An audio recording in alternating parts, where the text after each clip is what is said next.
Coming up today on the Prosperity Nation podcast. This is a thing. Like, there are characteristics at different levels. And if you can self-assess and find yourself in that, then you can actually do something about it. Because you can't do something about it if you don't have the awareness of what it is. Right. Exactly.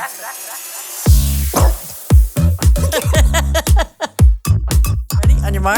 Get set, go. Hi, I'm Angie. Welcome to the Prosperity Nation podcast. We're so glad you're here, but I tell you what, we're having fun without you. Sorry. What can I say? So, Elise, what'd you do to your hair? It looks great, by the way. Are you fixing this up? I'm fixing this whole thing, and if you can't see me, I'm pointing to my face. No, I'm not getting plastic surgery. That came out wrong. I don't know. I just got my hair done. I woke up early and actually decided to do it. Yeah, it looks great. You got a little new style going, lighten it up. It's summer. I live at the beach. Might as well kind of, have a beachy vibe, I guess. I don't know. No, I'm kind of jealous because you do have the beachy vibe right now with the loose shirt. I mean, I could totally be walking in the sand like that. And here I am with a sweater on in San Francisco. It's like half as hot here as it is there. Oh, it's great. I mean, I could be at the beach. We do not know that. Yeah. Well, I know that we come on and, we're always worried about our hair or how we look and all that stuff. And I tell you, you know what helped me get over that? Do you want to hear a story? I do. Love stories. Well, I went to modeling school for a while. Yeah, I did. And, you know why? Actually, here's another story why I went to modeling school. Yes. Oh, God. Oh my God. This is actually the Meet the Angie podcast. I know. We're just going to sit around and campfire. But the point of it was supposed to be for you to get over your self-consciousness about being on video. And it's not coming out this way. What's happening? Okay, now I got two backlog stories. Okay. Why I went to modeling school, first off, is because I started online dating back then. Oh, okay. Yeah. And it was so terrible. It was so bad. So I just could not figure out why I got these really gross guys pinging me. I mean, not all guys, right? Just like there was these guys that literally were like 500 pounds, drinking a beer, smoking a cigarette, texting me going, "Hey, babe, want to get together?" And I'm just like, oh my God, what persona am I putting out there? And I called the modeling school because I was like, I got to fix this. My persona on the outsides is not who I am on the inside. I don't know what to do. And it started a new journey. But an interesting thing about that is an interesting perspective though. Like I would have never thought of going, I don't know. It's actually very intriguing. Yeah. Well, I tell you what, when you're walking down a runway and you have all eyes on you and your clothes and your body, it is very vulnerable. And I would cry. I would take a step out and then, or that side of me that's like, F you guys, or I'm just strut on out there, but I would still be dying inside. Yeah, exactly. It's an uncomfortable thing having all eyes on you, This is what I would do is, I got my dress on. It was just a plain dress, like a just simple one flat color dress. Then I put on a scarf. Then I put on, I forget, something else. I just kept decorating myself. I was so uncomfortable just with a simple dress. I didn't want that attention on my body. Didn't want that attention on me. And my friend came over. She's all, "What are you doing? Take that off. Take that off. Take that off." And the vulnerability of just being comfortable with allowing, to receive that attention is really what it was. That was just very awkward. Wow. Did it help? That's the question today. Yes. It helped so much. Okay, but here's the other thing that helped alongside it. At the same time, I started karate. That was at the beginning of my karate journey. And in karate and in modeling, you're posturing your bodies totally differently. So in modeling, you're leaning back, hips forward, receiving the attention. But in karate, hips back, chest forward, shoulders up, push attention away. It's the posturing. So what was the interesting lesson I learned on those was how much control that I could have on the amount of attention I received or wanted or didn't want based on body posturing, which was such a great lesson. I didn't go back on online dating, but... oh, man. I was hoping to hear some story. that like your world changed and you not the dating world didn't change, but yeah, it was great. So there you go. There's my story. I love it. That's actually really interesting. That's really cool. Yeah. Thanks. And that's all just so you can be more self-conscious on video. Yeah. Well, thank you. Well, look, we should probably get on with the point of the podcast for today. What do you think? I guess. Yeah. Let's do it. It's going to be great. Okay. All right. Well, this is one of my favorite topics to talk about. It's actually about the money behaviors and awarenesses. And I call it the prosperity ladder. I created this prosperity ladder over the last few years of all of my decades of working with people on money. I started to see different characteristics. And what I realized last year when I started to put this together at levels, like certain levels toward your future prosperity, is people who have different money awarenesses cannot receive the same kind of services. And so we would want to deliver services for them, helping them achieve their goals and helping them get organized with their finances. And then we would look back and say, why isn't this working? You would say, now, why are we caring more about their goals than they are? Yeah. Yes. Yes. Why do I care more about this than the client? I don't understand. That'd probably be exactly what I would say. I think you did say that. I probably. Yeah. It helped me wake up, though, and realize, what? We really are doing that. We're actually not paying attention to where the client is on the prosperity ladder. And the more understanding that you have about that, the more we can have better communication and better results. Because literally, if we're trying to help somebody at the higher levels of the ladder about their future expansion and they are, like robbing banks to get by, it's not going to work. We're not going to have clients that do that. But I'm just saying, the mix match is critical for us as a firm and people who are trying to help. Right. Well, it's like trying to force someone to run when they are barely, can't even walk. It's just, It's too much of a change of expectations or ability, not even abilities, but yeah. Yeah. So we've set out on this journey for ourselves to get really, really good at this and to really identify and what are those characteristics. And there's 3 aspects of the characteristics that we look for on each stage of the ladder. How is the person being? What are they feeling? The person side of it. That's more of the feelings and the emotions that are going on. And then what are the actions that we see them doing? And what are the results that we see that they're having? So, we always look at it as a be, do, and have. But the better that we are able to understand each one of those, the better we are getting at being able to provide the right service at the right time for them.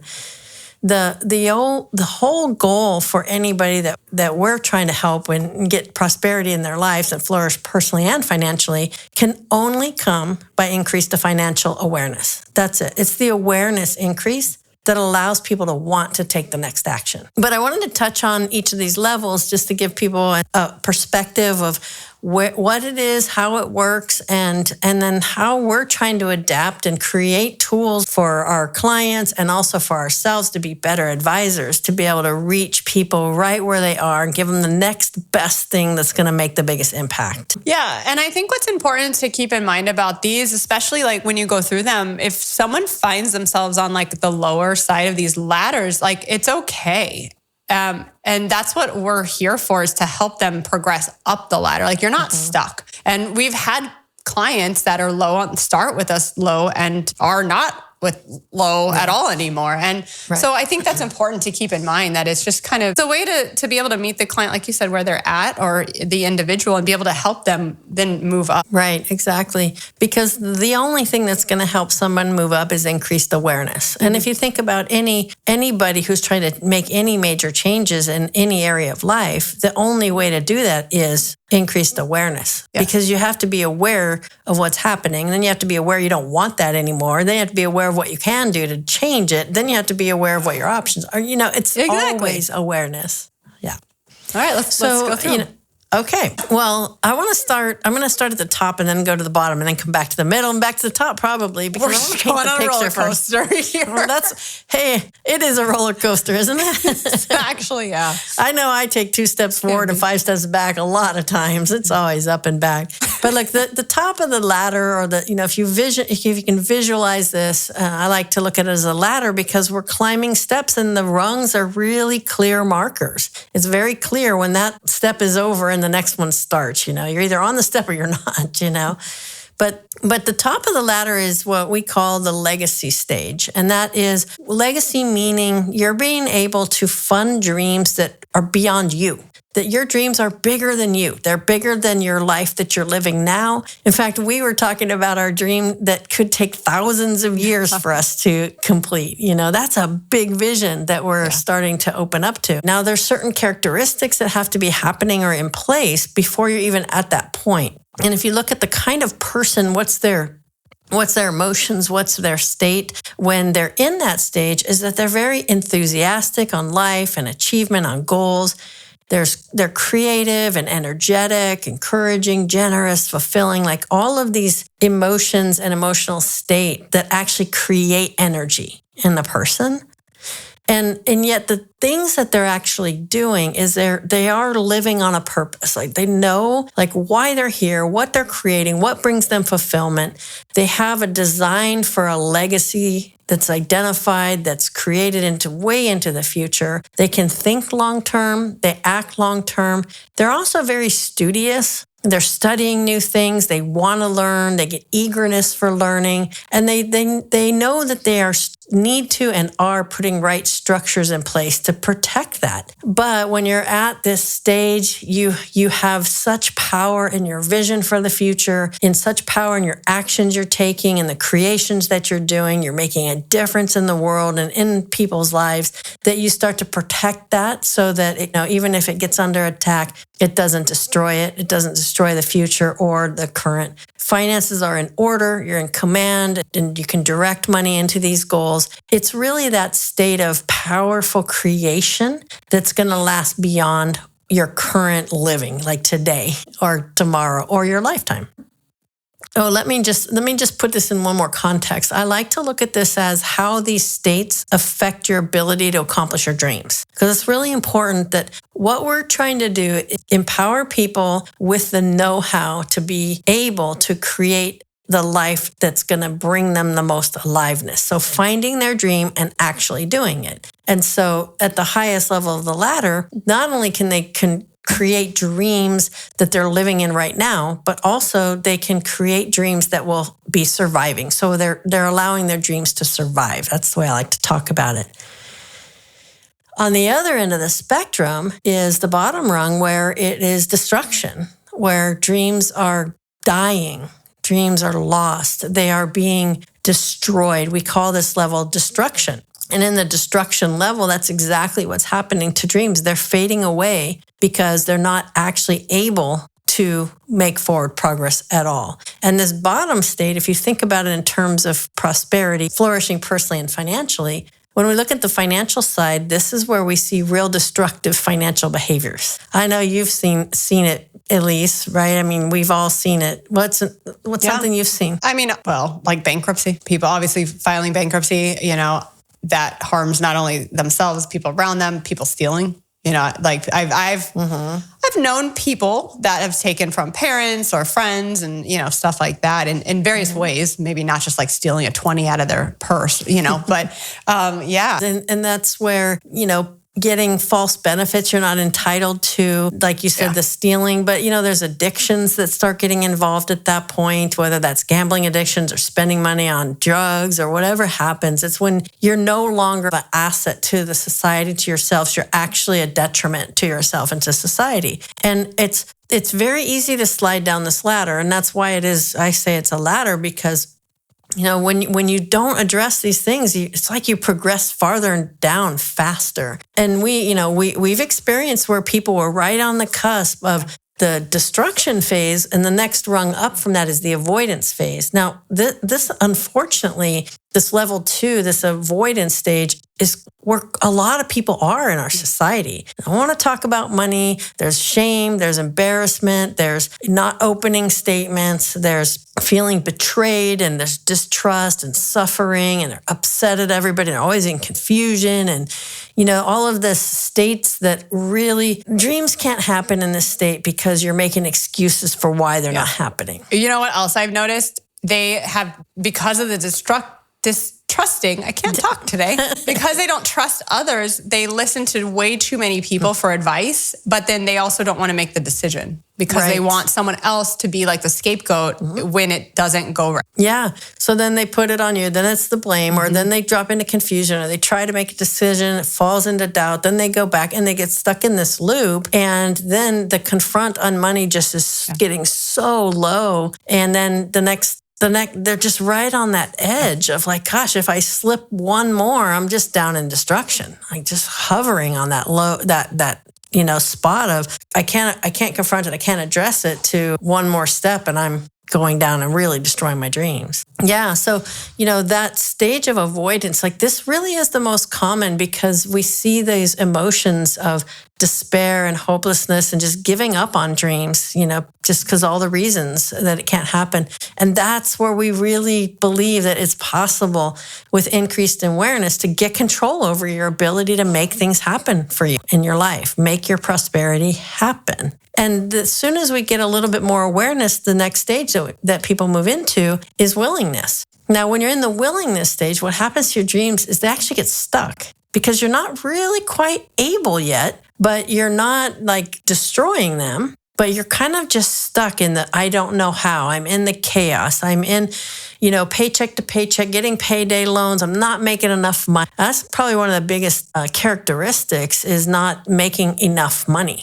And people tend to fall into this idea that I need to cut back my expenses and not take responsibility for making more money. And that is, to me, it's the solution that we can provide the most value. Say, look, take responsibility for earning more. What are you going to do that if you want that lifestyle? Yeah, I would agree. And I think the good thing about people in this rung of the ladder is that they are willing. And so they do understand that there is something that can be done. And at least with my experience, they're able to now listen, to what we have to say and a little more willing to actually put into action. And then that's, in my opinion, that's when a lot of the growth really can start to happen because people can get to this point. So yeah, it's true. And you can't just stay here because I tell you, there's still shame, shy, a sense of hope, but not a sense of like accomplishment, and being able to have those reasons and excuses for everything. You start something, it's too hard, then you stop it again. You can really get stuck in this stage. Oh, I love the excuses. I don't know how this happens all the time, but the excuses when, just make more money. Well, but it's Tuesday. I'm like, okay, what does that have to do with you making more money? Like, it's definitely that, like, people buy into all these excuses as to why they can't just go create income. It's Tuesday. I wore a red shirt today, whatever it is. And I'm using these as stupid because you can overcome anything. So who cares? Just go do it. That's why it can get stuck here is because there's resistance and there's defensiveness. And that defensiveness is covering up that shame for those past behaviors. See, one of the characteristical differences between the lower rungs and the higher rungs and the middle rungs of the ladder is the lower rungs, you're focused more on what happened in the past. You're resentful, you're upset, I failed at that, or they took that from me, or, all the things that happened in the past. And as you move up, you begin to look at what's in the present. Living paycheck to paycheck. I got to get by this month. How am I going to, get by? As you move up and your awareness increases, now you can start thinking, okay, I've got this handled. What am I going to do next? Well, how much do I need to do the next thing? Right. And then as you move up, that's where you get back to the legacy again. And we say, well, now what do I need to do to be beyond my lifetime? So the next generations. Right, exactly. Yeah. Now, what are my goals? Like, what am I going to leave behind after I die? What's going to be next? And when we're just down, even in those bands of the willingness and the next one is the readiness, it's still very much in either past or present. And you got to be in the present to handle what's going on. But if you don't increase your awareness, you won't be able to start achieving bigger goals and having bigger dreams.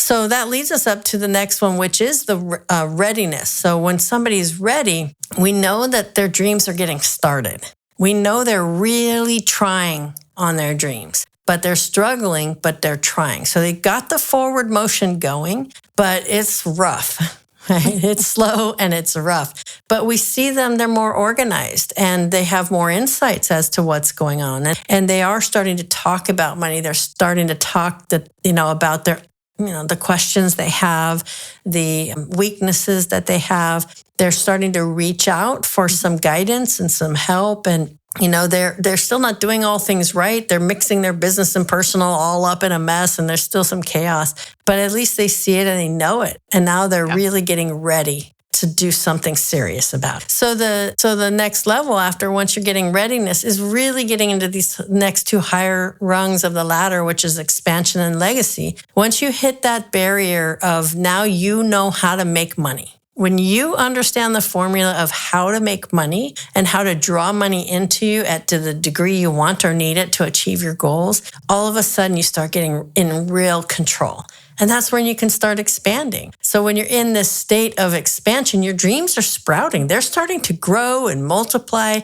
You got more income that is going out. Your money chaos is really calmed down. You've got a lot of order in that. Things are really steady. And you're starting to run your finances and your businesses by stepping out of it, looking at the stats, looking at the conditions that are in, making good decisions. And you're seeing your goals come to life. You're getting those dones on your goals. And the momentum and the power now, if you just keep at it, keep increasing your awareness, increasing your goals and your dreams, and really discovering that you actually can do it.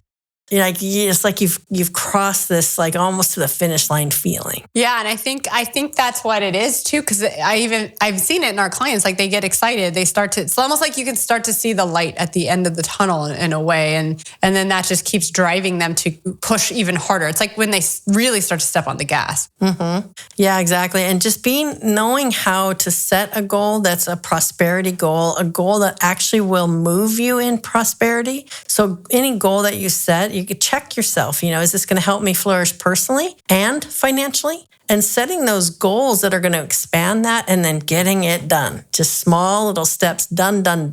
Every time you do, you increase your awareness and you see more of what's happening and you understand more. And that's the power of you coming up the ladder to have real control over the flow of money in your life and the ability to select activities you do in life that bring more aliveness to you, to your family, to your community, to your country, and to the world. And that's the expansion pathway, really. And I think to take away the important thing to realize about all of this is it doesn't matter where you are on the ladder necessarily, like just to know there's something that can be done about it. There's no, we don't need to blame, shame, feel bad if we feel like we're low. Let's just fix it. Yeah.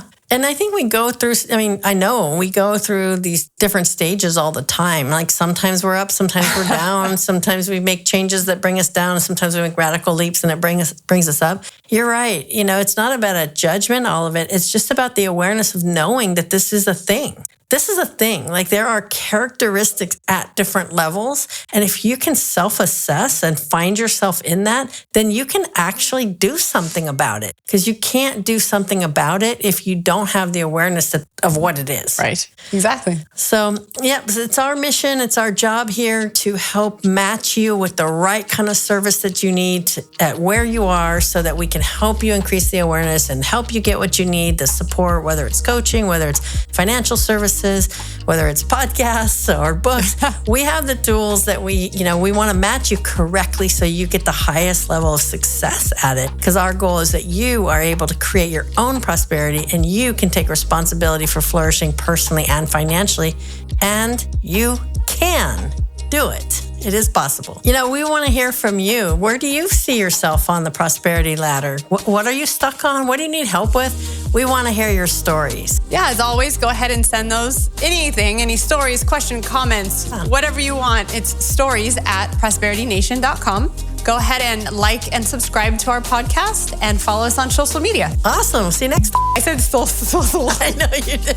Oh, good. You're still recording. That's the blooper. I don't know. Elise, you need to fix this. Follow us on social media, guys. Thanks for joining us today. Follow us on social media for the latest episodes, updates, and more. Like and subscribe to videos from us on YouTube, and find out more at prosperitynation.com. That's it for now. We'll see you next time on the Prosperity Nation podcast.